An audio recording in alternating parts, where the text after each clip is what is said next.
What up, Salvador Briggman here. Welcome back to the Crowdfunding Demystified YouTube channel. On this channel, we talk about everything crowdfunding, fundraising, online hacks, how to get people to give money to your campaign on GoFundMe. We also talk about other things with charity fundraising and also obviously Kickstarter, Indiegogo. So we talk about a lot when it comes to crowdfunding. I've been in the industry since 2012, and today I'm revealing how you can actually get seen on GoFundMe. So if you've been searching around online and you're like, I feel like there's like some kind of hidden playbook here that other people are playing by where they're getting results, but I am not, that's what I want to share with you on today's YouTube video.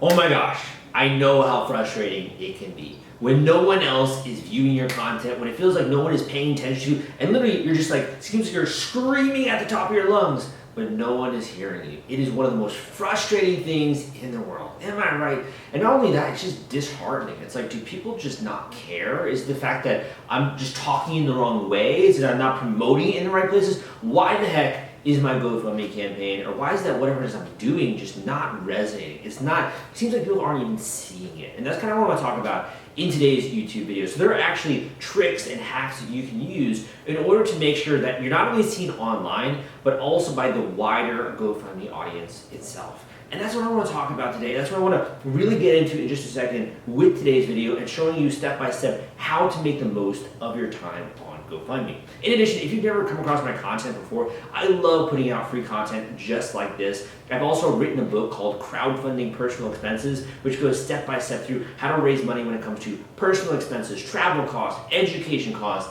medical bills, anything under the sun when it comes to using crowdfunding, and some of the things that I've uncovered in order to help you get more funding and get people taking action. And in addition, if you remain at the end of today's training video, I'm going to be sharing with you a really freaking cool resource, kind of like a war chest almost, of strategies, tactics, templates, tools that I think you want to get access to if you want to make the most of your time on GoFundMe. With that being said, let's get into this video and let's really dive deep into how you get seen on GoFundMe.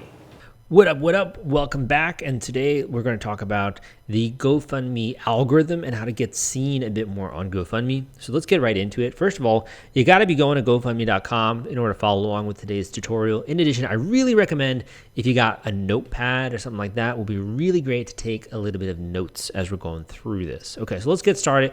It could be just very high level. We want to look at what is capturing our attention here, because this is what's also going to capture attention of people that are coming to the actual site. The first one are important causes, right? So these are important causes that GoFundMe has designated are interesting or relevant or that are helping some kind of a larger narrative or a cultural narrative sometime. Important causes are ones that are benefiting society or impacting society in a positive way in some kind of a note. You then also have things like GoFundMe heroes, right? So these are individual people with interesting stories. You know, I talk a lot about storytelling, obviously, when it comes to GoFundMe in my videos online. Also something that we cover in the GoFundMe cash machine. GoFundMe stories are huge, and that's how GoFundMe heroes are selected, of course. You then have trending now, which are campaigns that are just kind of hit that algorithm when it comes to the velocity of donations. Velocity of donations, very important, which we'll talk about a little bit. We can also open up here. Let's open up this in another tab. We have the GoFundMe guarantee, which I actually find really interesting. If you've never looked into that, that's a great way to engage donors if they're skeptical, to support your campaign. Top fundraisers, again, campaigns that are right now just kind of top across the platform. That's kind of self-explanatory. We'll open up that one. And then finally, if we scroll all the way down here, we have more fundraising stories. Again, emphasis on story. And finally, we have the fundraisers that are near you, GoFundMe campaigns that are near you, so where your location is, and that is triggering the emotion of relevancy. Got a class here I got to do in just a second. The emotion of relevancy. So these are the campaigns that are near you. I'm currently in Miami, Florida. So these ones they're showing me are in Tampa, and that's why they are relevant. So you have a couple of different options. One is relevancy, ones that are near you. Next is trending, right? Popular campaigns or those that hit that velocity of donations. And then, of course, you also got some of these other ones like stories, heroes, important causes. These are really, along with the GoFundMe newsletter and social media, the ones that they are choosing to highlight. So first of all, you can see some of the different stories here, and these are the ones that are top and that are trending. Now, some of these are many different amounts, right? So you got one that's like $86,000 here that's highlighted, and then you scroll all the way up, and you got one that's $56,000. Doesn't make sense, does it? Like, why is this one above this one, which actually has more funding, right? Good question. So this is really based on their algorithm, okay? And a lot of it is based on recency, but also a lot of it's based on velocity. So how quickly are pledges coming in? What is the CTR, the click-through rate when someone goes to the project? Do they donate? How much do people care about that cause? How much is it being shared on social media? Your best chances of getting involved here and getting listed here will be, number one, if you're getting lots of donations quickly. You can see here last donation 1 minute ago, right? 32 minutes ago, 44 seconds ago, 48 seconds ago. This one was 8 minutes ago. And this is going to determine your rankings. If you have donations that are coming quickly, and it's going to hit that velocity of donations, and you're going to start to go up in the charts. In addition, they're also looking at how much campaigns are being shared, of the people that come, how many donate. All those different metrics are going to play into it. Really important, and something that's going to be more of a marketing kind of a realm. You also then have a similar kind of thing when it comes to these different categories. So let's take a look at education. And as we scroll here, you have more highlighted within the actual campaigns categories. So like medical fundraisers, memorial fundraisers, emergencies, nonprofits, education. So there's trending in the overall marketplace of GoFundMe. And then there are ones that are specific to a certain niche. For example, the one I'm trying to open up now are education fundraisers. So you could trend within your individual category, or you could trend overall on the GoFundMe sites, which again comes to velocity. And also that will determine whether or not you get into their newsletter. So they're kind of all integrated in that way. Now let's go to GoFundMe Heroes. I think this is actually really cool. So let me load this up here. So GoFundMe Heroes is obviously a lot larger of an initiative, but the main thing that you want to take away is that this is an entire story with photos, text, there was even some video, right? And then GoFundMe itself encouraging people to donate to that campaign. So if you want to get involved with something like this and you want to become more of a hero, you want to have a bit more noteworthiness, and you want more traffic and attention, it's going to come down to your story, which is what I talk about all the time, my friends, in the Crowdfunding Personal Expenses book, which I wrote, which you can check out at crowdcrux.com/GoFundMe audio. I also have a free course on GoFundMe. You can go to crowdcrux.com/GoFundMe. I believe that's the link. It might be a different link, but I think that's the link. And also obviously get way more in depth in the GoFundMe cash machine. So your story is so important, and GoFundMe itself is demonstrating that. Look at that. They put together this incredible story for this person, which they call a hero. So if you want to be seen as a hero, you need a story that is going to accompany that in some way, and then you're more likely to be selected by that. Some other things to notice as well, like on the actual page, which I think is really interesting. This is your opportunity to tell the story. They make very prominent the share feature, which is why campaigns that are shared a lot, this had 2,000 shares, are more likely to be trending and featured. And the donate button, which is, again, the more donors you get in a short period of time or more recent, the more likely you are to have a campaign that tends to be supported in that way. And you can see all of the incredible donations. And just here's a great other exercise, and I'm kind of getting beyond the point here, but here's a great other exercise. Go and look at the reasons why people are donating. So like, I believe girls' education will create a better world and help stop climate change. Again, higher order mission or need. Girls need to save the world and humanity. Again, higher order mission and need. Education is a great equalizer. Educating girls changes an entire community. Again, higher order need. People give money to make impact. And that's reference just even by looking through a lot of these comments. I want to empower, pay attention to the words, empower young people around the world to value education. That's a higher order desire to make an impact, to put a dent in the universe, to cause change, to be a part of a mission, right? This is something where people are trying to make impact. So if your campaign can fit into that niche or that category, or you can draw people's attention to why this is going to make impact in some way in a larger sense, even if it's individualized, it will be so much more well received for other people. And in addition, you can think about this, like the niches, right? It's like we must fight political and religious forces that would deny this. People feel like by supporting, they are fighting against an alternative future. They feel like by supporting, they're empowering girls in the future, right? So this is a great exercise, one that I would love for you to do as well, to look at a GoFundMe campaign that's a little bit similar and to analyze the reasons why people are donating and what they had to see in order to make that donation. What is the story here that is being told, and what is the images that are being considered there? So these are just a couple of easy ways in which you can begin to trend better on GoFundMe. And again, there's a lot of different elements to this overall site. So like trending overall versus within a category. So we're going to look at one more campaign, and I don't want to belabor the point. We're going to look at one more campaign, and then I'm going to very quickly talk about this velocity of pledges, and that's going to be kind of the end of today's class. Okay, so let's look at education fundraiser here, and we'll pull this up. Similar layout, right? We got the story behind this. We have a really great photo here. We got more of the background, providing some of the context. This is something that's very easy to do. They even got some great photos within the actual story, right? Telling and providing context and why this is happening, how your contribution is making a difference. And again, this campaign is still not fully funded. They're only at 5,962, but they're getting there. They're getting more shares. They're trending better. They're having more people talk about it. Get those dreams and make those pages. So proud of you and the work you're doing. In awe of you. I donated because I believe in the vision. That's exactly what I said, man. That is exactly what I said. Is it not? Give me a thumbs up on this video if I got that right, because we were talking just about vision just a couple of minutes ago. The vision is so important. They believe in the power of community.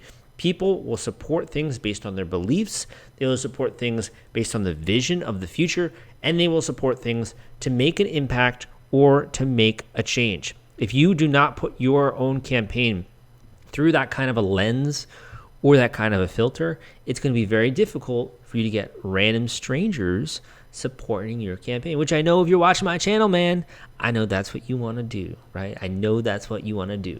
So let's talk about velocity of pledges and really how to kindle this. So let me see if I can get this loading. Oh my gosh, I'm so sorry, guys. My Wi-Fi is going super slow today for some reason. I think I got to get a better router or something like that. Let's pull up one other example campaign for this this medical campaign. And we'll just kind of talk about velocity of pledges a little bit, and then we'll close out today's class because I also got to go teach a class as well. So, okay. So first of all, velocity of pledges, what does that mean? Velocity of pledges, think about it this way. If you have a GoFundMe campaign and you have a $5,000 goal, okay, or we'll say a $10,000 goal, and you raise $10,000 over the course of 4 months, that's a very low velocity of pledges. Right, and let's just say you get like one donation every once in a while, and it's very sporadic, okay? You're not going to trend very well on GoFundMe. However, if you get a bunch of donations, and let's just say you get 3,000 or 4,000 or 5,000, and you get it in influx, a flurry of activity, got all those people coming in, they're donating, man, it's going to be so exciting for GoFundMe's algorithm. And you can just see here, 923 people just donated. They love this. They love it when you get a flurry of donations all at once. It like shoots you up in the charts. You get seen within the GoFundMe marketplace, which is what you're trying to do. I know that this is what you are looking to accomplish. And honestly, the easiest way is just to trigger that velocity of pledges. So how do you do that? Well, the first one is that to get people to donate, you have to tell them why should they donate now. Create urgency. And I just talked about that in a video that I made on GoFundMe. You got to create urgency. If there's no urgency, people will wait around to give money. They'll never get around to it. They'll tell you I'm going to donate. And then like months later, maybe they take action. You need them to take action now, my friend. You got to stress why this is something to get action in now. Why is this something that is important now. Why should they take action now? And even the call to action, the name on this button is donate now. Not just donate, right? Donate now. They love action now. So what you want to do is you want to come up with a couple of reasons, if you can, a time constraint, why people should take action now. Very simple. What is the impact they're going to make if they take action now? Why is now better than later? You got to spell it out for them and encourage them to. The other thing is that you want to have a very broad communication strategy. Now, I talk about that in other videos, and I don't think I'm going to go into that in this one because I got to go in just a second.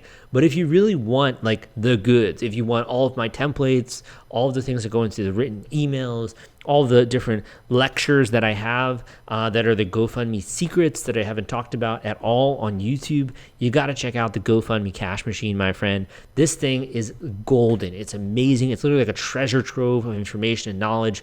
And you can apply all these tools, tactics, and resources to your campaign. So I'll include a link down below. But in addition, I'll include a link to my free course on GoFundMe, which is kind of just like entry level, a little bit more like the tip of the iceberg kind of thing. The GoFundMe cash machine is like that entire iceberg, everything that's underneath the water that really will shed a ton of light on all of this.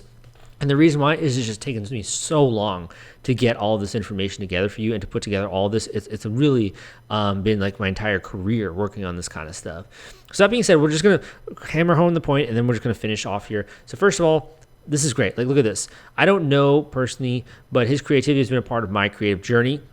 So he's made an impact in some way. And I'm so sorry, honestly, to like go through this and analyze this campaign, which I know is a tragedy. I am so sorry to do this on this video, like from a marketing perspective. But the reason why I'm doing this again is to help other people raise money. So like, I'm not trying to be uncaring or unfeeling towards this.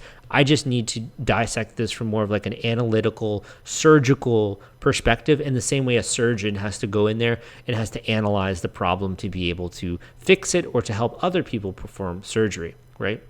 So here are some other ones, just to say, some people feel empathy, which is another way that people give money, is that they're doing it because they feel like by giving money, they are showing that they care, they're showing empathy, right? So here's another one. I don't know you personally, but I've had mutual connections. So they feel like they're part of the community, another kind of reason why people give. They're hoping that by giving money that it's going to help them and improve the community in some way. So they have a location relevancy, right? In that way. Other times people just have a positive donation and wanting to send good wishes and good things and positive emotions. And this is the way to do this. So I know that I talk a lot on this channel about all these tactics and all these strategies. You can see it in people's own words, why they're giving money. And this is something that if you have a worthy cause, and I'm only talking about this for a worthy cause, if you have a worthy cause, you can reverse engineer this in order to give yourself the best chance of success.